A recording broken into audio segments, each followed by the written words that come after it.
भगवंत मान होंगे पंजाब में आम आदमी पार्टी के मुख्यमंत्री उम्मीदवार। सीएम केजरीवाल ने किया ऐलान। मुख्यमंत्री कैंडिडेट ऐलान के बाद केजरीवाल ने भगवंत मान को गले लगाया। भगवंत मान भावुक हुए। भगवंत मान के मुख्यमंत्री चेहरा बनने के बाद अमृतसर में आम आदमी पार्टी कार्यकर्ताओं में जश्न का माहौल। ढोल नगाड़ों के साथ जश्न मनाया। कार्यकर्ताओं ने लड्डू बांटे।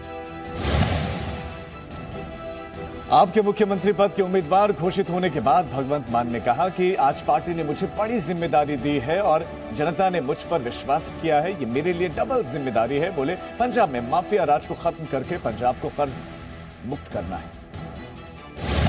दिल से धन्यवाद करता हूं पार्टी का कि उन्होंने मेरे में विश्वास जताया, मुझे इतनी बड़ी जिम्मेदारी के काबिल समझा।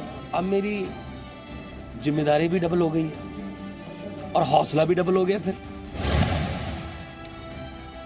पंजाब के संगरूर से आम आदमी पार्टी के सांसद भगवंत मान मुख्यमंत्री पद के लिए 93% लोगों की पसंद। 21,59,000 लोगों से मिले हुए रिस्पांस के बाद यह फैसला हुआ। आम आदमी पार्टी के मुख्यमंत्री उम्मीदवार पर बीजेपी का निशाना। मनजिंदर सिंह सिरसा बोले भगवंत मान हंसाने का काम कर सकते हैं, नौटंकी कर सकते हैं, क्या पंजाब को कर्ज मुक्त कराएंगे, नशा मुक्त कराएंगे। तंज में बोले सिरसा।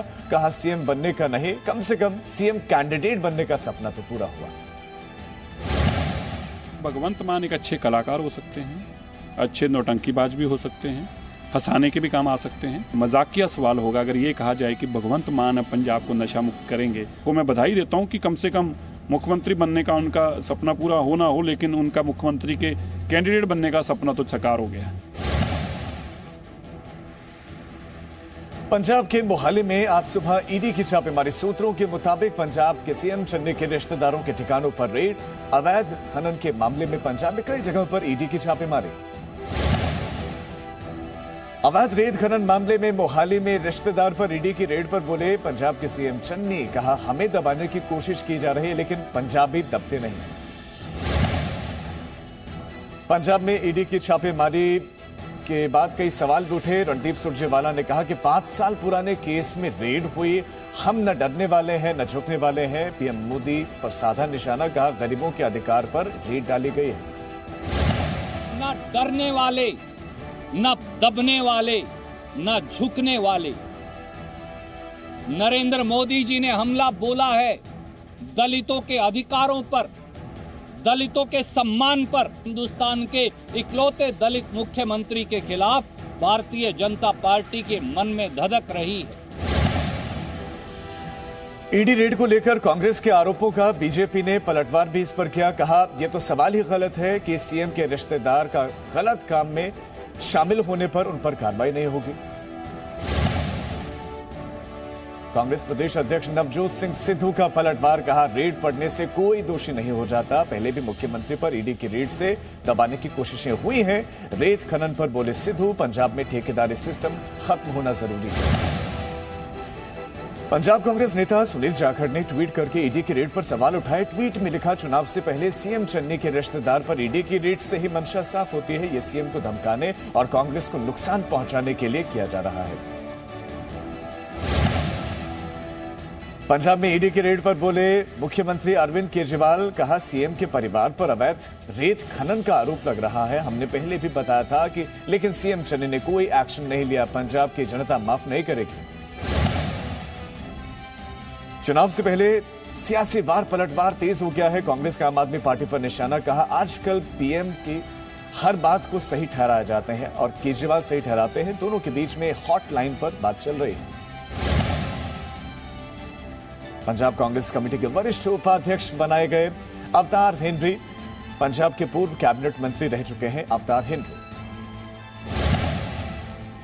दिल्ली में बीजेपी कोर ग्रुप की बैठक। गृह मंत्री अमित शाह समेत बीजेपी अध्यक्ष जेपी नड्डा और यूपी के डिप्टी सीएम केशव प्रसाद मौर्य मौजूद रहे। यूपी चुनाव के चौथे, पांचवें और छठे फेज के उम्मीदवारों पर चर्चा। बीजेपी सांसद रीता बहुगुणा जोशी ने लखनऊ कैंट से मांगा बेटे के लिए टिकट। कहा अगर पार्टी ने परिवार से केवल एक व्यक्ति को ही टिकट देने का फैसला किया है तो मैं अपनी वर्तमान लोकसभा सीट से इस्तीफा दे सकती हूं। अखिलेश यादव का बीजेपी पर निशाना, कहा बीजेपी सरकार ने झूठे केस दर्ज करवाए, अगर काम हुआ होता तो ईडी का सहारा नहीं लेना पड़ता। समाजवादी पार्टी पे पिछले 5 साल में सबसे ज्यादा झूठे मुकदमे अगर किसी ने लगाए तो भारतीय जनता पार्टी ने लगाए। तौकीर रजा को लेकर विपक्ष पर बीजेपी ने गंभीर आरोप भी लगाए। कहा यूपी में हिंदुओं के खिलाफ नफरत फैलाने वालों को और समाजवादी पार्टी के साथ ये जो कंपटीशन चल रहा है, हिंदुओं के खिलाफ बोलने वालों को समर्थन दिया जा रहा है। तो चाहे कांग्रेस पार्टी का मौलाना तौकीर रजा खान हो या समाजवादी पार्टी का नाहिद हसन, उद्देश्य केवल एक है। ये जो रेडिकल सिंडिकेट है, इसका उद्देश्य है किस प्रकार से दंगे भड़काना, हिंदुओं को डराना, हिंदुओं को बांटना और केवल अपने परिवार की राजनीति को आगे बढ़ाना। इत्तेहाद मिल्लत काउंसिल के अध्यक्ष मौलाना तौकीर रजा कांग्रेस में शामिल हो चुके हैं। राहुल गांधी और प्रियंका को बताया सच्चा धर्मनिरपेक्ष, कहा गलत फहमी के चलते हुआ था कांग्रेस से। कांग्रेस में शामिल मौलाना तौकीर रजा का अखिलेश पर निशाना, कहा मुसलमानों के लिए बीजेपी से ज्यादा अखिलेश खराब है। प्रधानमंत्री नरेंद्र मोदी ने नमो ऐप के जरिए वाराणसी में बीजेपी कार्यकर्ताओं से की बातचीत, कार्यकर्ताओं को दिया जीत का मंत्र।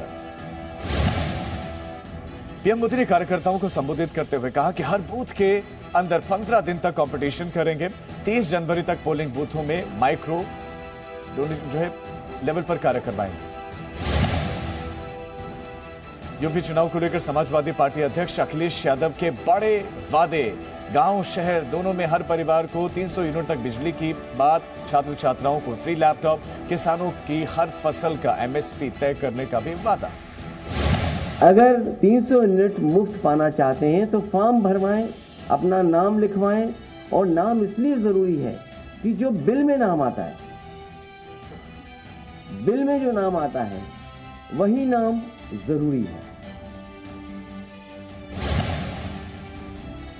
निषाद पार्टी के अध्यक्ष संजय निषाद ने अखिलेश यादव पर साधा निशाना, कहा जब समाजवादी पार्टी की सरकार थी तब बिजली फ्री क्यों नहीं दी? पिछली सरकार में किसान बकाया मांगते रह जाते थे लेकिन गोलियां चलती रहती थी। तब तो किए नहीं। ऐसा कौन सा उनके अंदर गुण आ गया? किस नया कौन से स्कूल मिल गया है? किस तरीके से इन लोग सरकारें थी बिजली के लिए लोग डंडे खाते थे, तो किसान जब मूल्य मांगने जाते तो गोली मिलती थी। यूपी चुनाव के लिए बीजेपी की चुनावी रणनीति में रफ्तार। 23 जनवरी के बाद से यूपी में होगी गृह मंत्री अमित शाह की रैलियां, इंडोर रैलियों पर भी शाह की नजर। यूपी में गठबंधन पर बोले एनसीपी नेता नवाब मलिक, कहा कुछ लोग अफवाह फैला रहे हैं कि गठबंधन टूट गया है, लेकिन हम यूपी में बीजेपी को हराने वाले हैं। सीट बंटवारे पर बात चल रही है, अखिलेश यादव लेंगे फैसला। कुछ लोग गलतफहमियां फैलाते हैं कि गठबंधन टूट गया। हमें लगता है इस तरह की किसी की गलतफहमी फैलाने से गठबंधन नहीं टूटेगा। हम लोग मिलकर चुनाव लड़ रहे हैं और भारतीय जनता पार्टी को हराएंगे। कांग्रेस महासचिव प्रियंका गांधी वाड्रा ने सोशल मीडिया के जरिए यूपी कार्यकर्ताओं से किया संवाद, बीजेपी पर साधा निशाना, कहा यूपी सरकार ने शिक्षा का बजट कम किया, यूपी में बेरोजगारी बढ़ी।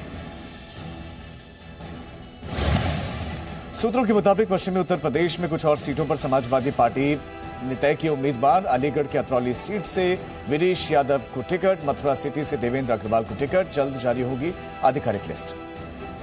Presenting B News app, available on Google Play and App Store. Download it now.